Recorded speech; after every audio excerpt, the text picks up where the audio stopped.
በስመ አብ ወወልድ ወመንፈስ ቅዱስ አሐዱ አምላክ። በስመ አብ ወወልድ ወመንፈስ ቅዱስ አሐዱ አምላክ። በስመ አብ ወወልድ ወመንፈስ ቅዱስ አሐዱ አምላክ። በክርስቶስ ክርስቲያን፣ በወልድ ውሉድ፣ በመንፈስ ቅዱስ መንፈሳውያን የተሰኛችሁ የእመቤታችን የቅድስት ድንግል ማርያም የአስራት የቃል ኪዳን ልጆች በወደደን ባከበረን በጌታችን በመድኃኒታችን ኢየሱስ ክርስቶስ ፍጹም ሰላም እንደያላችሁበት ሰዓት አቆጣጠር እንደምን አደራችሁ፣ እንደምን ዋላችሁ፣ እንደምን አመሻችሁ። አሜን። እግዚአብሔር አምላክ በቸርነቱ በምሕረቱ ጠብቆ እዚህ ሰዓት እዚህ ጊዜ ያደረሰን የአባቶቻችን አምላክ የኛም አምላክ ስሙ በድጋሚ የተመሰገነ ከፍ ከፍ ያለ ይሆንልን።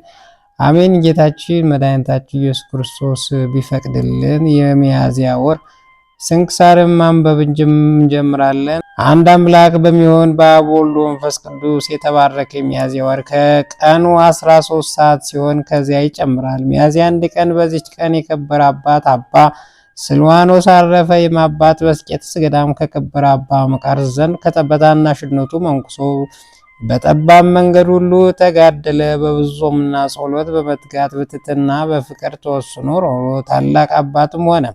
የክብር ባለቤት ጌታችን አምላካዊ ራእይን ይገልጽለት ነበር። ድንቅ የሆነ ነገሮችንም ይነግረዋል። ይህንም እንዲህ ነው። በአንዲት ዕለት ልቡ ተመስጦ በምድር ላይ በግንባሩ ተደፍቶ ብዙ ጊዜ ቆየ። ከዚያም በኋላ ነቅቶ ራሱን ቀና አደረገ። ከእርሱም ዘንድ ያሉ ወንድሞቹ መነኮሳትም በእርሱ ላይ የደረሰበት ይነግራቸው ዘንድ ለመኑት። ዝም ብሎ መሪር ለቅሶን ያለቅሳል እንጂ ሊነግራቸው አልወደደም። ከእርሱም የሆነውን ያስረዳቸው ዘንድ ግድ ባሉት ጊዜ እንዲህ አላቸው። ተድላ ወዳለበት ገነት አውጥተውኝ በዚያ የጻድቃን መኖሪያ አየሁ። ደግሞም የስቃይ ቦታዎችንም። ሁለተኛም ብዙ መነኮሳት ወደ ገሃነም፣ ብዙ መምናን ወደ መንግሥተ ሰማያት ሲወስዷቸው አየሁ። እንግዲህ እኔ ለነፍሴ የማለቅስ ለምንድን ነው አላቸው። ከዚያችም ቀን ጀምሮ በኋላ ወደ ዘላለም ጨለማ ሊወስዱ ዛሬ የዚህን ኃላፊውን ዓለም ብርሃን ማየት አልሻም እያለ ፊቱን በቆብ ሸፍኖ የሚያለቅስ ሆነ።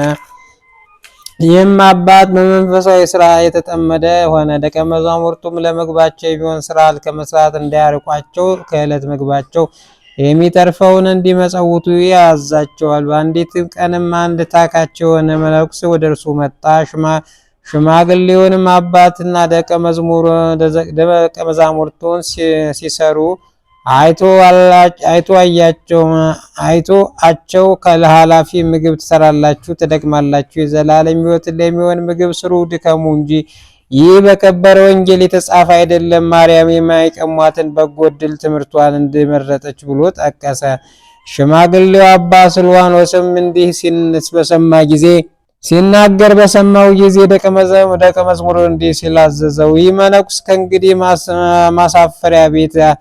ማሳረፊያ ቤት አስገብተህ የሚያነበው መጽሐፍ ስጠው፣ በሩንም በላዩ ዝጋ። በእርሱ ዘንድም ለመብል የሚሆን ምግብ ምንም አተው። ረዱም ሽማግሌው መምህሩን እንዳዘዘው አደረገ። 9 ሰዓትም ሲሆን መነኩሳቱ ተሰበሰቡ። ከሽማግሌው አባት ጋር ጸሎት አድርገው ምግባቸውን ተመገቡ። ያ እንግዳ መነኩስ ግን አልጠሩትም። እርሱ ቢጠሩኝ ብሎ ወደ ደጃፍ እየተመለከተ ይጠብቅ ነበር። በረሃብም በተቃጠለ ጊዜ ከባቱ ወጥቶ ወደ አባ ስልዋኖስ ሄደ። አባቴ ወይ መነኩሳቱ ራሳቸውን በሉ ያለው። ሽማግሌውም አዎ በሉ ብሎ መለሰለት። ሁለተኛም ደግሞ እኔ እንግዳ ስሆን ለምን አልጠራችሁኝም አለ። የከበረ አባ ስልዋኖስም አንተማ ስጋዊ መብል የማትሻ መንፈሳዊ ሰውነ በጎ ዕድልን ስለመረጥክ፣ እኛ ግን ስጋዊ ሰዎችን ለስጋዊ መብል የምንሰራ የምንደክም ነን። ስለዚህም ለምግባችን የሚሆን በእጃችን እንሰራለን ብሎ መለሰለት። ያ መነኩስም በግንባሩ እንደበደለ አወቀ። አባ ስልዋኖስም አባቴ ሆይ እኔ በድያለሁ ይቅር በለኝ ብሎ ሰገደለት። አባ ስልዋኖስም ማርታ በመስራት እንደደከመች እንድደክም እንስራ፣ ከማርያም ይልቅ ማርታ የተዘጋጀች ሁና ባለች ብሎ መለሰለት።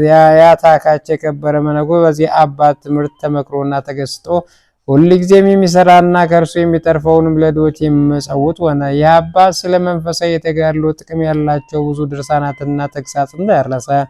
ዕድሜውን በመልካም ሽምግልና በፈጸመ ጊዜ የሚያርፍበት ሰዓት እግዚአብሔር ነግሮት በእርሱ አቅራቢያ ያሉ መነኩሳት ጠርቶ ከእሳቸው በረከትን ተቀበለ። በጸሎታቸው እንዲያስቡት ለመናቸው። እርሱም በእግዚአብሔር ዘንድ እንዲያስባቸው ለመኑት። እርሱም እርስ በርሳቸውም ተሰነባብተው በፍቅር በሰላም አረፈ። ጸሎቱ በረከቱ ከእኛ ጋር ለዘላለሙ ትኑር አሜን። በዚች ቀን ደግሞ በላይኛው ግብጽ ያለ አረቦች ተሰብስበው በአስቄጥስ ያሉ አድባራትና ገዳማትን የአባ መቃርስን ቤተ ክርስቲያን ከበቡ። በአድባራቱና በገዳማቱ ያሉም ዕቃ ሁሉ ማረኩ። መነኩሳትም ተሰበሰቡ። በከበሩ አባቶች ስም ወደ እግዚአብሔር በጸሎት ማለዱ። የክብር ባለቤት ጌታችን ኢየሱስ ክርስቶስም ከእነዚያን አረቦች አስደንግጦ አሳደዳቸው። ያን ጊዜ ማንም የተከተላቸው ሳይኖር ድል ሆነው ሸሹ።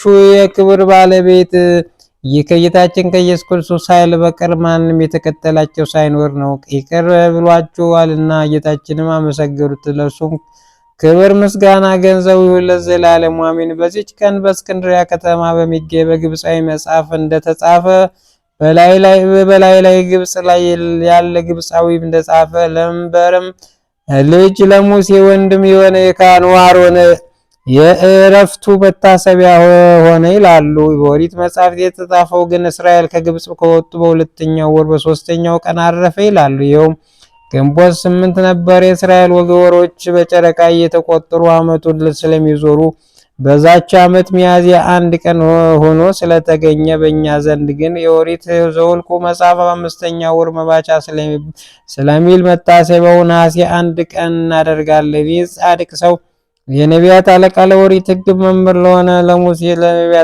ለነቢይቱ ማርያም ወንድም ነው። እርሱም ከሌዊ ነገድ ናቸው። እግዚአብሔር በግብፅ ምድርም ብዙ አስደናቂ ታምራትን በእጆቹ አደረገ። እግዚአብሔር እሱንም ልጆቹንም መርጦ ካህናቶቹ አድርጎ ከእስራኤል ልጆች ከገንዘባቸውና ከመስዋዕታቸው አስራት ሰጣቸው። የቆሬም ልጆች በጠላትነት በተነሱበት ጊዜ እግዚአብሔር ፈርዶ አጠፋቸው። ምድርንም አዘዛት፣ አፏን ከፍታም ዋጠቻቸው። በበጎ ተጋድሎና የኦሪትን ሕግ በመጠበቅ ለእግዚአብሔርን ካገለገለ በኋላ የክብር ባለቤት ወደሆነ እግዚአብሔር ሄደ። ጸሎቱ በረከቱ ከእኛ ጋር ለዘላለሙ ትኑር አሜን። በዚች ቀን በዚችም ዕለት ደግሞ ቅድስት መጥሮንያ አረፈች። ከአብርኮዙም ጋር በሰማዕትነት የሞቱ የቅዱስ ዮስጦስና ሚስቱ መታሰቢያቸው ነው። በረከታቸው ከእኛ ጋር ትኑር ለዘላለሙ አሜን። ጌታ ሆይ ከብልጽግናቸው ብዛት የተነሳ ብዙ መባ ካገቡት ይልቅ የዳይቱን አነስተኛ መባ እንደተቀበለው ሁልጊዜ የሚያገለግሉን ላይ በላይት እያሳሰቡ ችግር ጊዜ ማቀር ምስጋና ተቀበል። እናንተ ቅዱሳን ነቢያት፣ የወንጌል ሰባኪያን ሐዋርያት፣ ሰማዕታት፣ ጻድቃን፣ ትጉሃን መላእክት፣ ፍጹማን ደናግል እንዲሁም ደጋጎች መነኮሳት ልጅ አዋቂ ሳይል የምንሰበሰብበትን የጉባኤ ቦታ ባርኮ ይህ መጽሐፍ ወረቀት አዘጋጅቶ ብራና ደምጾ የጻፈውን ያጻፈውን ከግዕዝ ወደ አማርኛ የተረጎመውን ቃል ንባቡን በእርጋታ መንፈስና በተመስጦ ሕሊና ያዳመጠውን በደለኛ ሁሉ የምታስምር ጌታ እናቱ በማርያም ጸሎት ኢየሱስ ክርስቶስ በአንድነት ይማረን። ኢየሱስ ክርስቶስ በአንድነት ይማረን። ኢየሱስ ክርስቶስ በአንድነት ይማረን ለዘላለሙ አሜን።